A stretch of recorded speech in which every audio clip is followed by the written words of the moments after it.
I want to review a little bit about what I said last Sunday about coming in to the experience of God. It all starts with a desire to know God. You may not even believe in God, but you think, okay, well, if it's real, then I want to know it. I want to know about it. So you start studying, and you study, and you study, and you study. I'm a lifelong studier. Even when I'm no longer here, I'm sure I'll be studying something. Seek and find. As important as it is to understand spiritual principles and to know them, it's far more important to internalize them and live them. And that's shifting from your head to your heart. Heart-centered living. So that all of this analyzing that we're prone to do, we analyze situations, we analyze wherever we are, and then we make our most educated guess as to what's going to happen next. When really all we have to do is just let go and turn within and listen. When you ask, the answers come, and that has never failed me. Sometimes it's really surprised me that the answer I got, but when I got surprised, it was because it was a breakthrough for me. It was a shedding of the old and a stepping into a place of greater wholeness, greater peace.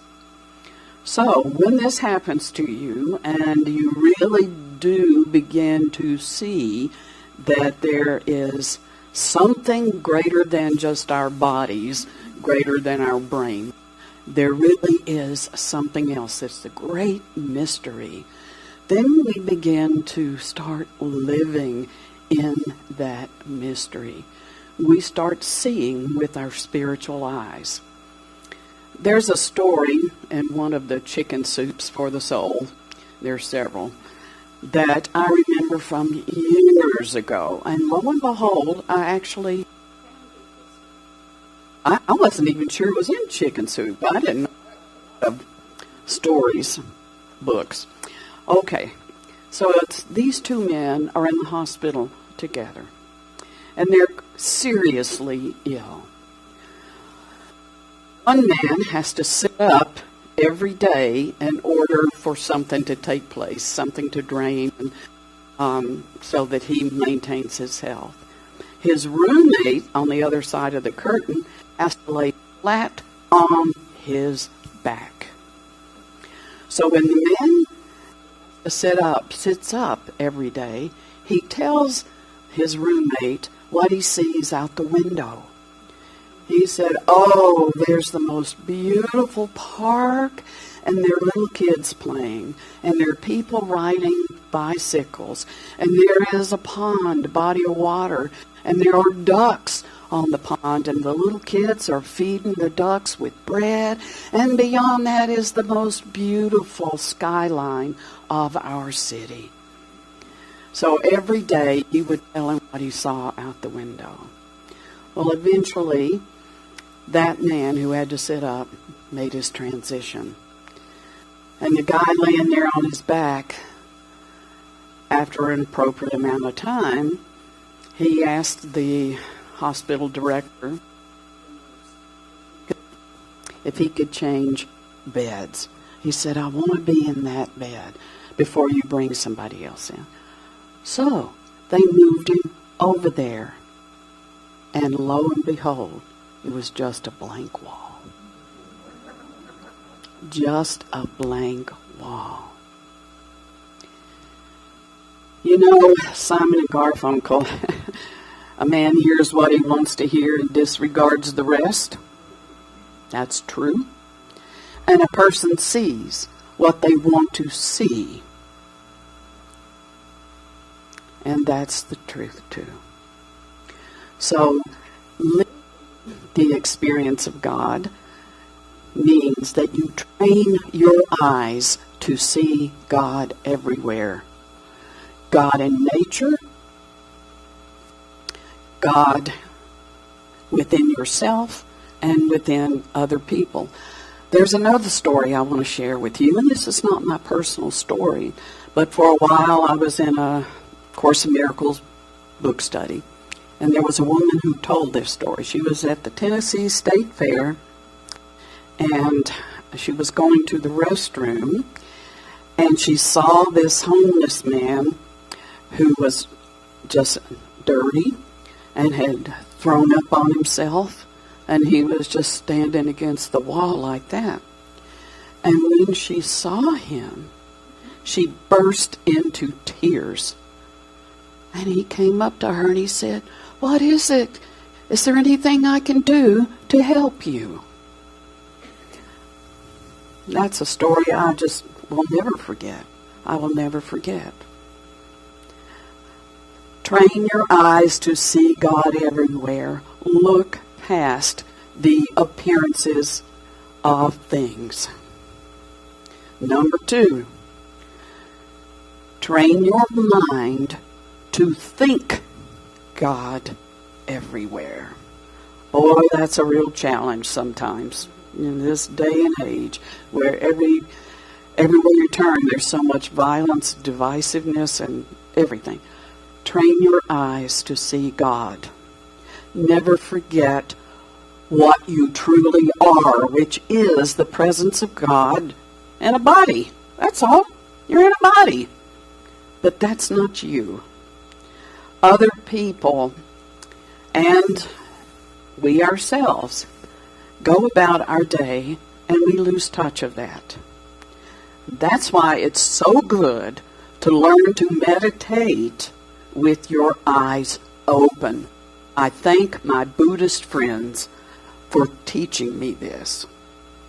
And the Buddhist monk that I studied with, Sherry Huber, she never gave an answer as to why that is so good. And she just would smile and say, "You'll come to see why. You'll come to see why."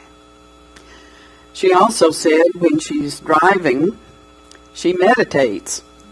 And somebody said, "Well, that's really scary." And she said, "To me, it's scary if you don't." When you can learn to hold this energy, that's what meditating with your eyes open is. It's holding the divine presence in the midst of whatever you're doing. Chop wood, carry water. Once you come into the presence of God and you learn how to sustain it, you still chop wood and carry water. You just do it with a different awareness. And that awareness makes all the difference in the world.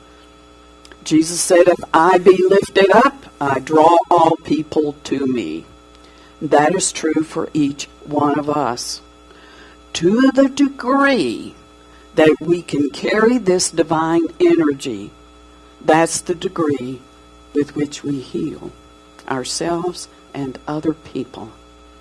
And other people. It's good to study, but at some point we have to let that go. We have to say, "I may be a seeker, but I have found what I've been looking for."